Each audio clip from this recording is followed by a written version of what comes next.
You know, she was a strange person because after she left the house, she just kind of got a little strange. She's really friendly. Sometimes she'll call and real sweet, and 10 minutes later she'll come and call in a rage, just screaming at my wife. And she did that for the last year and a half. She was doing that a lot. We have a lot of evidence in the house that points towards her as being the person who committed the murder. The only thing I don't have is why she committed this. I know, man. She was getting along with him so good. If your in-laws had a gun, a .25 auto? No. Do you know that was a 22. I think that someone broke into my in-laws' house. And they stole the gun, a pistol. Yeah, that report says it was a .25 auto. Oh, it was? Yeah. Oh. Okay. And the reason I'm asking is because the .25 auto was used in this crime. It is time for the Behavior Bureau. That, Mark, is Jodi's dad being interrogated by the police. He, if you noticed, was making the connection between Jodi's violence in her home. If you heard that, she was freaking out in the home, yelling at the wife. His next thought was the gun. Somebody broke into our in-laws' house. That was his next thought. Of course, because Travis did not have a gun. Shelves would fall down if she jumps up on a shelf, or clothing would be disturbed. It is so painfully obvious.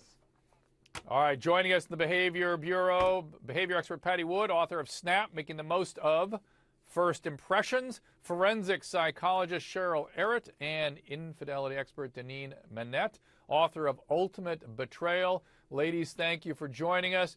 I'm just going to go right around the horn here. I'll start with Cheryl right in the middle. Those two videos, to me, I don't know about you guys, but the story just came right to life for me about what we've been speculating about to be factual. I think you're absolutely right, Dr. Drew. They're talking about dysregulation. They're talking about out of control waves of emotion, bursts of rage, bursts of yelling and screaming, and then her dad goes, oh, and someone broke in and stole the gun. You're right, that his brain unconsciously made this connection between one thing and the other, and there it is. I'm not sure how unconscious. I'm not sure how unconscious it was. Patty, what do you say? So striking when you see somebody that's being honest. When I train people in interviews and interrogation techniques, when they're honest, they're matching and mirroring, and he is matching and mirroring his interview, unlike Jodi. And you also notice his emotions match what's going on, unlike Jodi in her interrogation. Yes, very serious. It's a very profoundly serious situation. Deneen, take us home. You know your kid. You know your kid better than anyone. I know my kid, you know your kid. If you know that your kid is capable of doing that kind of foolishness, then, you can kind of connect the dots, and as soon as someone gives you enough information to do that, you're getting a little bit nervous, a little bit worried, because it's like, ugh, that sounds like something she could do.